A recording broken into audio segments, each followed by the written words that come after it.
On April 28th, 2022, Yukoners found their seats in the Yukon Arts Center to watch the opening night performance of Yukon Theatre for Young People's Les Misérables. And this is how such a performance came to be.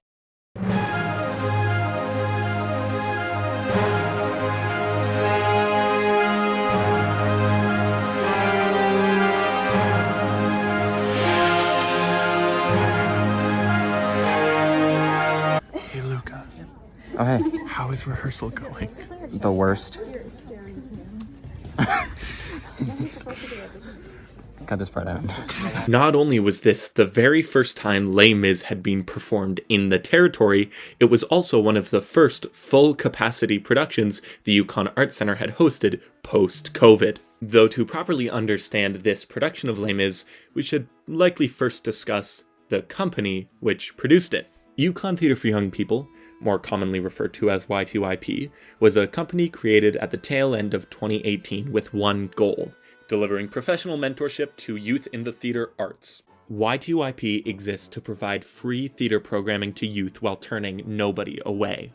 YTYP's first venture, producing Newsies in June of 2019, and the world will know, was a smash success.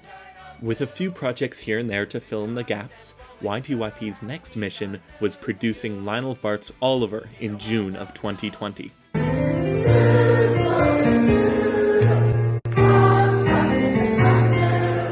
Of course, due to reasons in nobody's control, we all spent our June in 2020 doing something a little bit different.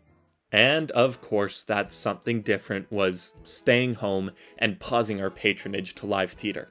Luckily enough, YTYP was able to pull some shows together despite the inconvenience. Be it online or outside, we did what we could to keep performing. That being said, everybody was really itching to get back into the theatre. So, in the fall of 2021, YTYP decided that they would produce a musical to open that coming spring. And with that decision comes an equally exciting and difficult question. What musical should they produce? So we have a number of criteria. One of the criteria is that no one has to pay to be in the show. And part of that sort of means that we need to be able to sell enough tickets to the show to be able to support the expense of the show. So we needed to choose a blockbuster play or musical that was going to actually be able to fill the theater. So that sort of shortened our list.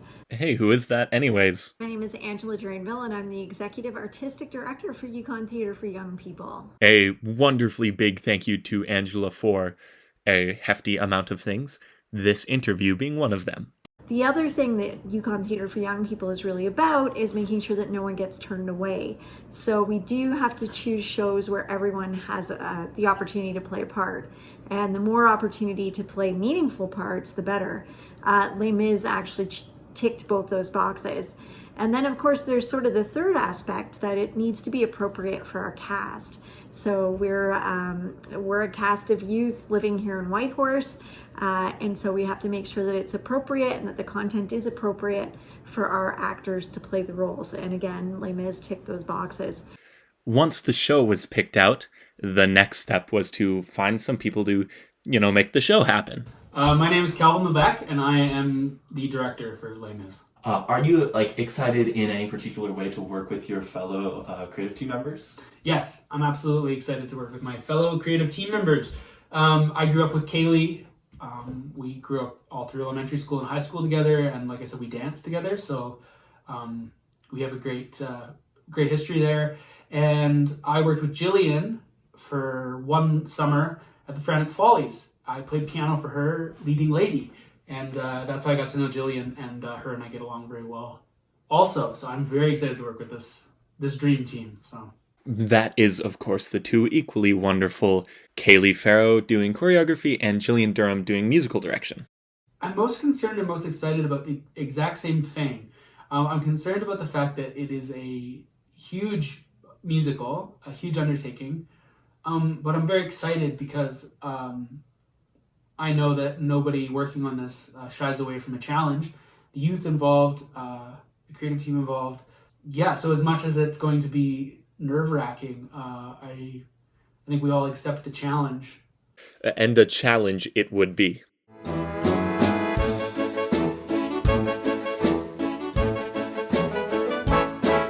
An audition notice was posted November 25th to the YTYP website, encouraging any youth aged 13 to 18 to book an audition for Les Mis. And soon enough, the fateful day rolled around.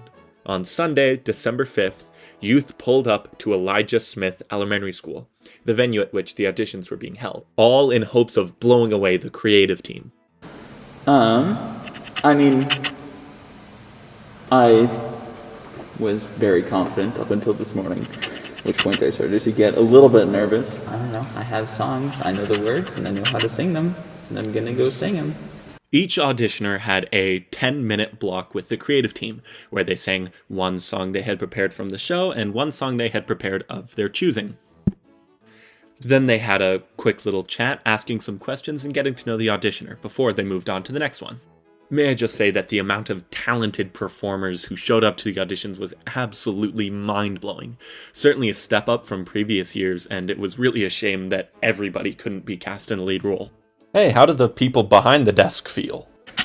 I think we're definitely feeling like it's doable, which before we were a little concerned because it is such a big production. Again, left to right, that's Kaylee, Calvin, and Jill. What do you guys think of what we've seen so far? What role do you think is going to be the hardest to cast? Ooh. Well, just because of the makeup of the show, it's a very male-heavy show in general.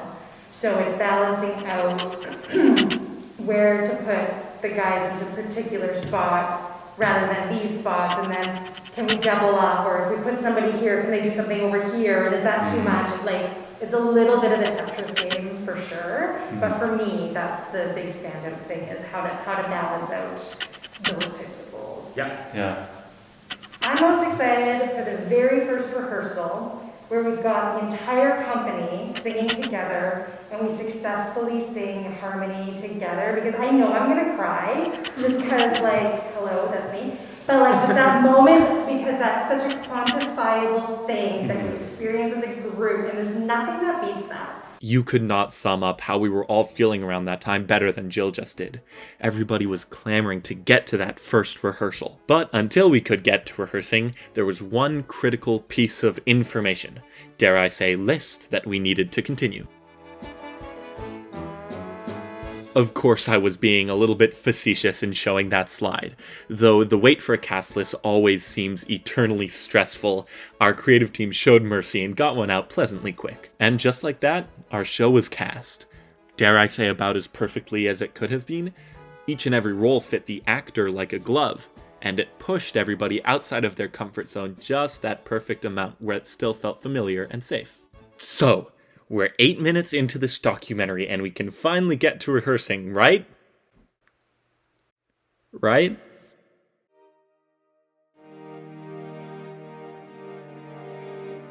You know that thing that's been going around lately? Yeah, it kinda got in our way. The initial plan was to begin rehearsals on January 9th, a month after the auditions. However, as you can see by this graph, that wasn't the best idea at the time. Never fear, Zoom is to the rescue. It's just like the real thing. Okay, maybe it's not just like the real thing, but despite the 3-week in-person rehearsal delay, we were able to have somewhat regular check-ins to make sure that people were learning the material independently, which they were. And once it seemed like the coast was clear, on January 23rd, the group finally got together to rehearse. Well, sort of. It was split into 2 smaller groups to rehearse back-to-back in order to adhere to capacity regulations. But let me tell you this, even though it wasn't the full cast quite yet, even though we had to stay distanced from one another, that Sunday was magical. Suddenly everything felt infinitely more tangible and real and exciting. On the following Sunday, we were able to gather the whole cast together at the same time, singing together at the same time.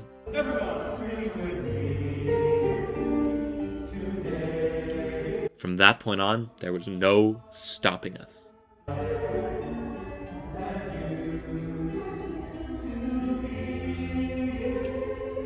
Rehearsals continued at Elijah Smith Elementary School, and a big shout out to them for being wonderful hosts.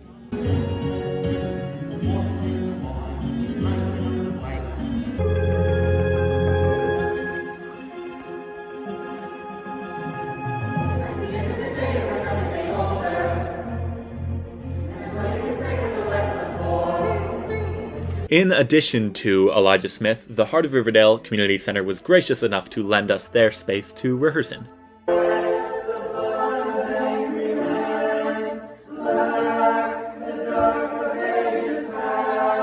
the bed, come behind it, go in front of it. What you're doing is you're watching Chrisette.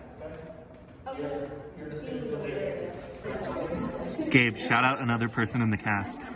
Another person in the cast? Yeah. What's going on, Asher? Well, I don't know. I want you to shout out somebody else in the cast. Cameron. Hey Cameron, what's going on? I want you to shout out somebody in the cast. Shout out to me for being hot.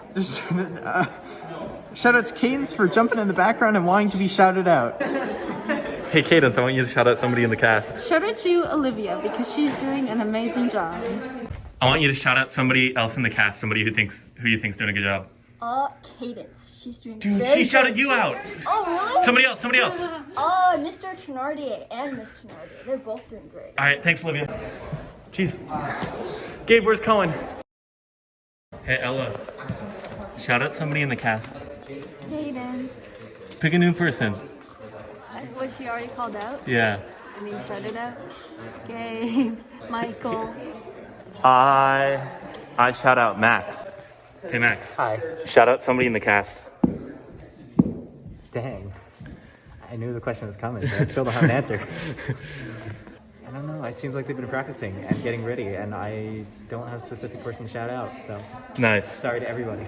But you all did great. Sweet, thanks, Max. It certainly did help that a large portion of the cast were friends before even auditions, but over these rehearsals, there was really a sense of camaraderie growing, a sense of community that was really special.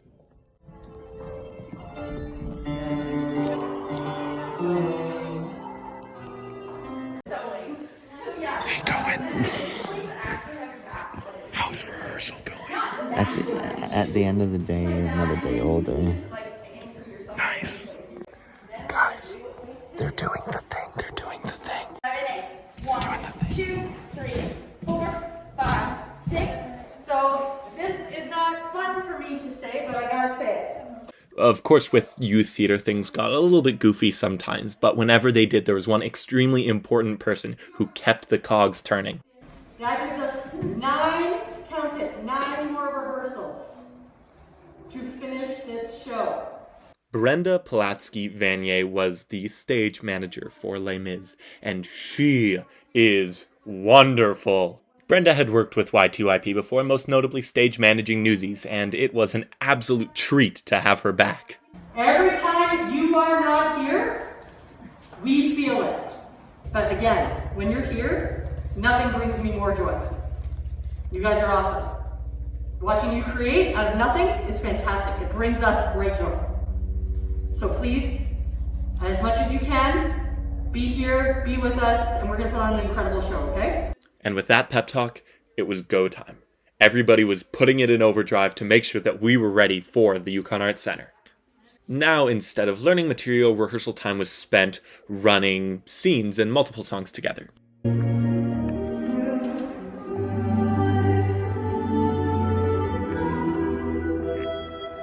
And on April 10th, we did the first run-through of the show. The first run-through beginning to end without stopping.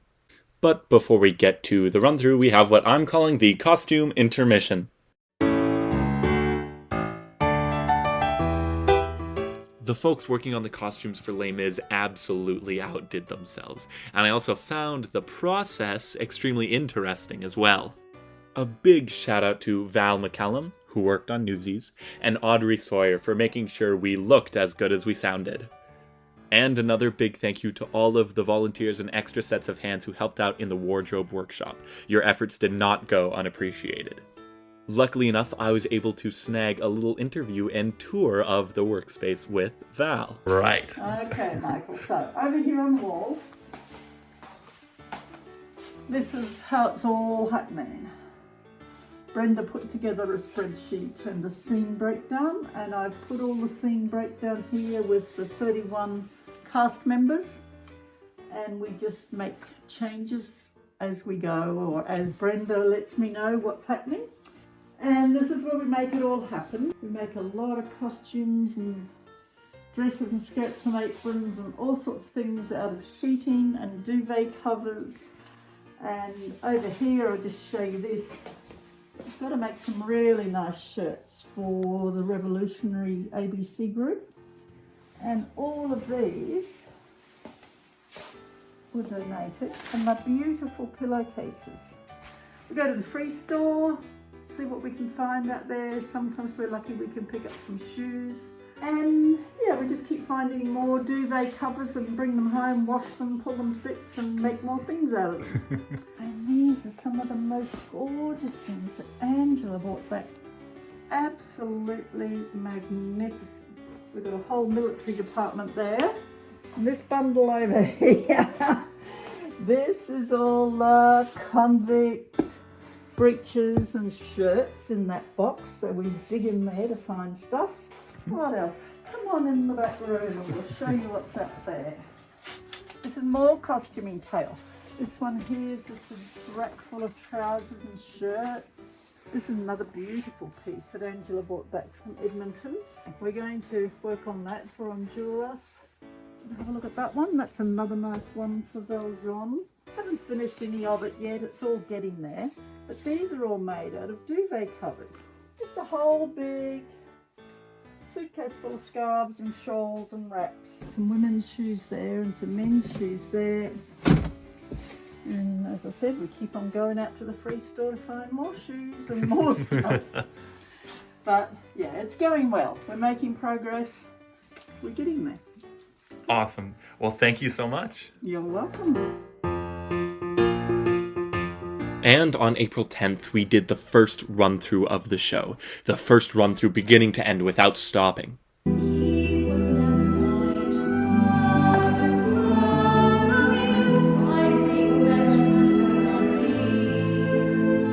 This, of course, was extremely exciting to see the whole show take shape, to see solo numbers we hadn't seen as a whole group before, to use props we hadn't had before.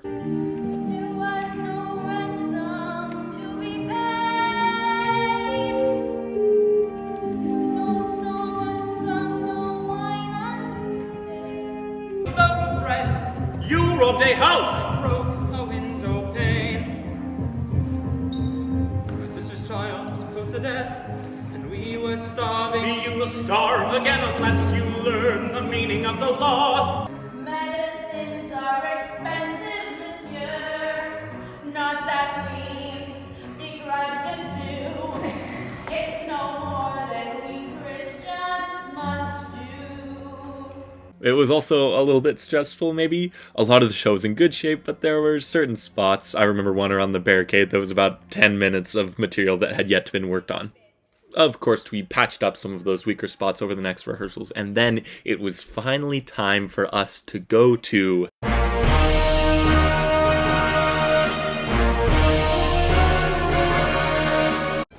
On April 20th, the cast rolled up to the Yukon Arts Center. No idea what was in store. Figuratively, that is. Literally, we did know what was in store. Our set had been built weeks prior. And here she is. Ain't she beautiful?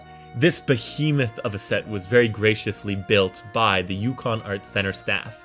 Interestingly enough, using the same scaffolding used for the Newsies set. The structure was built on a system of hydraulics, which allowed it to be lifted up and then moved across the stage.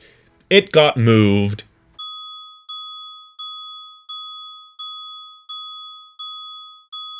9 times.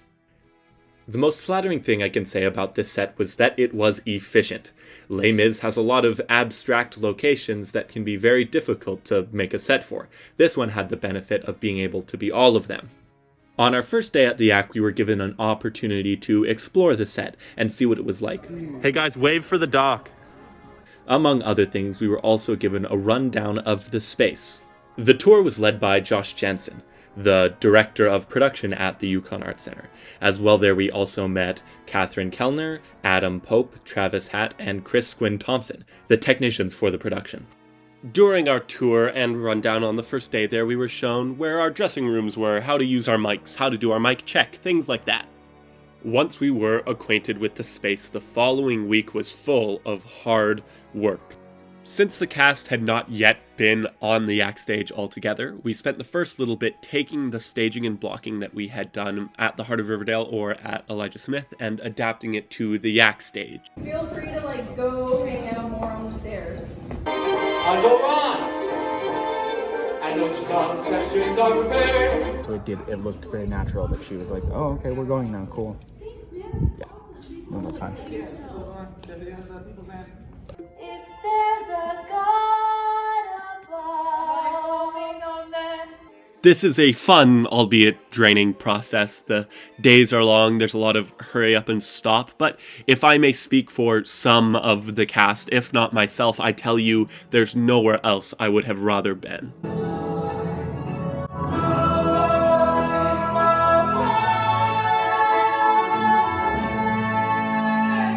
Just a reminder that YTYP exists as an extracurricular, so all of the cast was also going to school during the day. I remember Lucas would go up to the green room on breaks and do his calculus homework. Once all of the technical elements were translated to our new venue, it was time to mic up, to costume up, and run through the entire show. Hey, it's Michael. What's going on, Lucas? This war is not yet won.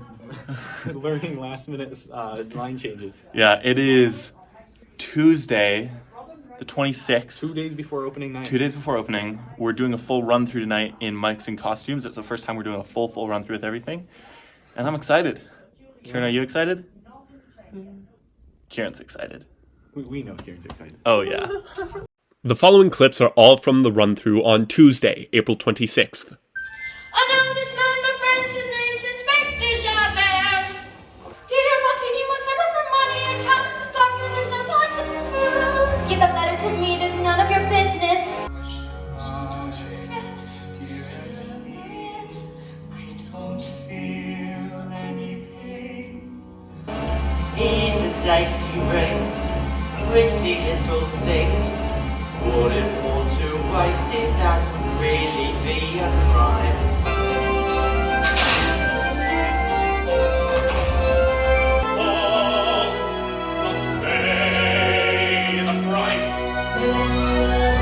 It is the music of a people who will not be slaves again. And let's just say things were going really, really well. It felt like nothing could stop us. Gabe, tell me the big development that came to light last evening. So one of our lead cast members is being replaced for the runtime of this show due to circumstances beyond any of our controls, and we're rolling with the punches. And Olivia's stepping in, and it's going to be great. What the man says is true. On April 27th, one day before opening, we were informed that Heather Mislang, playing the role of Eponine, would not be able to perform with us. Heather's performance as Eponine was incredible, and it's a huge shame that she didn't get her opportunity to show her talents to the masses. What this also meant for us was that since there was no swing or understudy system in place, somebody would need to step into the role of Eponine on 1 day's notice. Enter Olivia Pylon, a member of the ensemble who rose to the occasion and learned the material to perform as Eponine in 1 day. Olivia is an absolute superhero, and if she weren't there to save our production, I have no clue what would have even happened. So after 5 months of effort and a near show-ending twist, it was finally time for...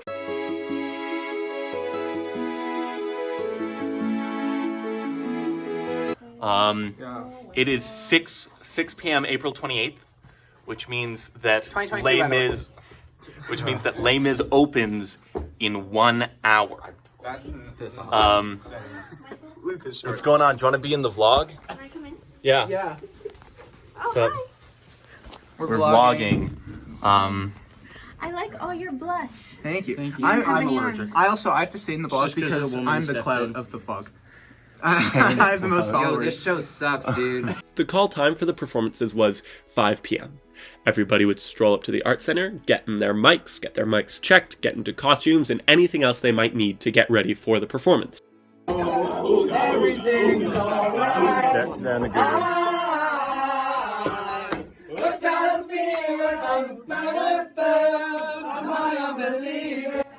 Though I can't speak for the ladies' dressing room, in addition to getting ready for the show, we did that also.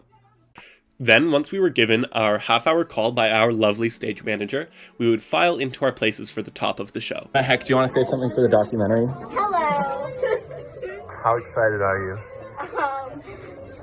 I am. Then we would anxiously wait for the curtain to go up and the show to begin.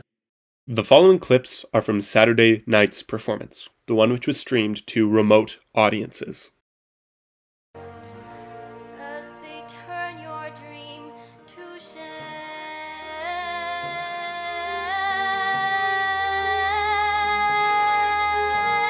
shame. Can this be true? I don't believe what I see. A man your age, to be as strong as you are. A memory stirs.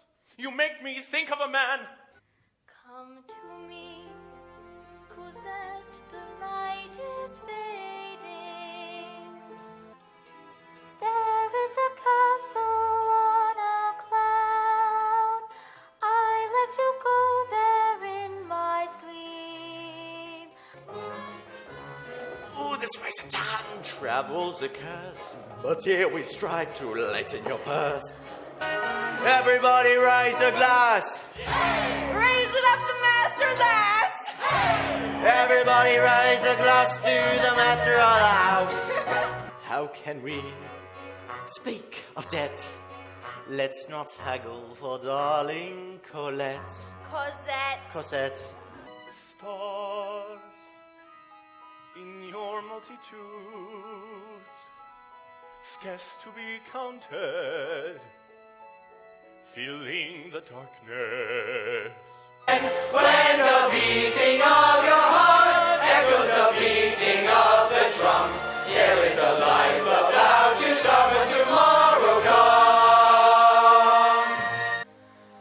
Not a dream after all. One day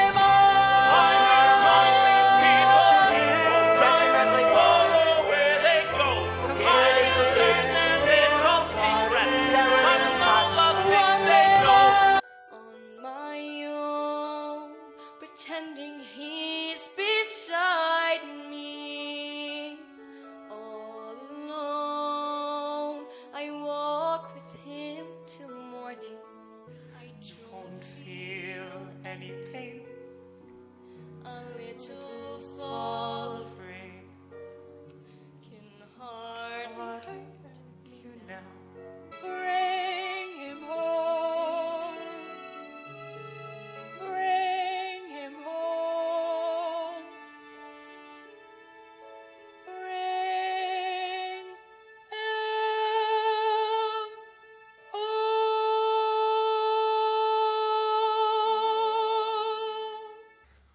We'll fight like 20 armies and we won't give up. So you got to run for cover when the pup grows. Oh, my friends, don't ask me what your sacrifice was for. Empty chairs and empty tables, where my friends will meet no more. God on high, hear my prayer. YTYP's production of Les Mis was a roller coaster with loops that at one point seemed unsurmountable. But in the end, it It all came together. And that is thanks to the wonderful, wonderful artistic team, incredibly talented and dedicated cast, and every single individual person who lent a hand along the way. It all came together to make something that I think, and I know a lot of people think, was really, really beautiful, really special. Thank you for your support of Yukon Theatre for Young People and the arts community and the Yukon as a whole. Also, thank you for sitting through my 30-minute passion project. I really appreciate it. Concluding with a quote from the show seems fitting, so I will leave you with one of my favorites. Even the darkest night will end, and the sun will rise.